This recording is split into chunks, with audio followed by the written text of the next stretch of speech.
أعوذ بالله من الشيطان الرجيم. بسم الله الرحمن الرحيم. واسألهم عن القرية التي كانت حاضرة البحر إذ يعدون في السبت إذ تأتيهم حيتانهم يوم سبتهم شرعا ويوم لا يسبتون لا تأتيهم كذلك نبلوهم بما كانوا يفسقون. وإذ قالت أمة منهم لم تعظون قوما الله مهلكهم أو معذبهم عذابا شديدا قالوا معذرة إلى ربكم ولعلهم يتقون. فلما نسوا ما ذكروا به أنجينا الذين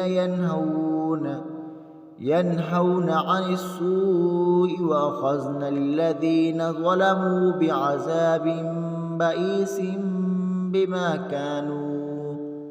بما كانوا يفسقون. فلما عتوا عما نهوا عنه قلنا لهم كونوا قردة خاسئين. وإذ تأذن ربك ليبعثن عليهم إلى يوم القيامة من يسومهم سوء العذاب إن ربك لسريع العقاب وإنه لغفور رحيم.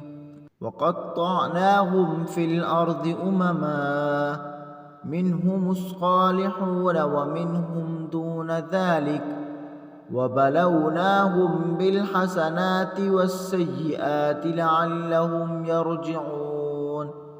فخلف من بعدهم خلف ورثوا الكتاب يأخذون أرذ هذا الأدنى ويقولون سيغفر لنا وإن يأتهم عرض مثله يأخذوه. ألم يؤخذ عليهم ميثاق الكتاب ألا يقولوا على الله إلا الحق ودرسوا ما فيه والدار الآخرة خير للذين يتقون أفلا تعقلون. والذين يمسكون بالكتاب وأقاموا الصلاة إنا لا نضيع أجر المصلحين. وإذ نتقنا الجبل فوقهم كأنه ظلة وظنوا أنه واقع بهم خذوا ما آتيناكم بقوة واذكروا ما فيه لعلكم تتقون.